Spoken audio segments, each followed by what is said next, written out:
Royal commentator Matthew Dennison claimed the Queen doesn't talk about her own feelings. And, he added, she is equally averse to people opening up to her about how they feel. In his newly published biography The Queen, the commentator suggested both Princess Diana and Meghan were instead more keen than Her Majesty on speaking up about their struggles, which may have led to the royals not receiving from the Queen what they were hoping for. He wrote, "The Queen doesn't talk about her own feelings and she doesn't encourage others to talk about their feelings either." Diana had meeting after meeting with the Queen, who ultimately felt it was the same conversation happening over and over again. Diana never forgot who her mother-in-law was, and that provided a barrier that was not of the Queen's making.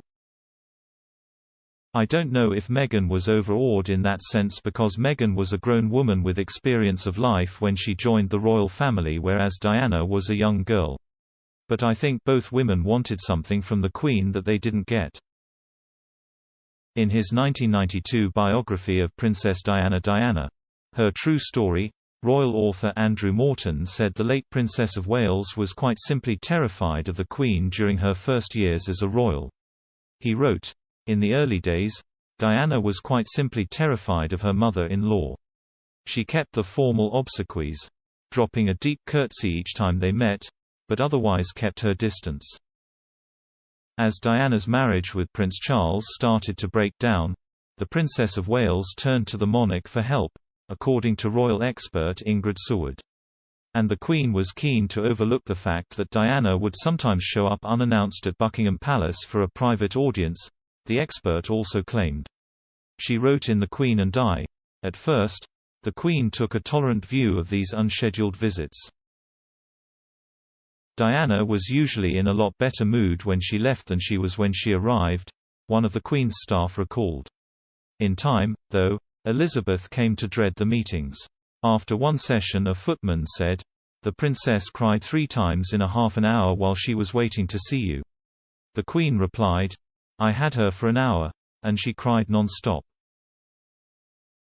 Meghan has only spoken highly about her relationship with the Queen and even provided an example of how warm the monarch has been to her over the past few years.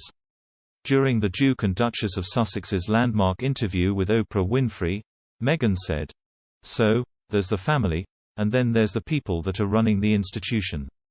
Those are 2 separate things. And it's important to be able to compartmentalize that, because the Queen, for example, has always been wonderful to me. I mean, we had one of our first joint engagements together. She asked me to join her, and I." After clarifying she was speaking about her day of engagements with the Queen in Cheshire in 2018, Meghan continued, "We had breakfast together that morning, and she'd given me a beautiful gift, and I just really loved being in her company. And I remember we were in the car. And we were in the car going between engagements, and she has a blanket that sits across her knees for warmth. And it was chilly, and she was like, 'Meghan, come on, and put it over my knees as well.'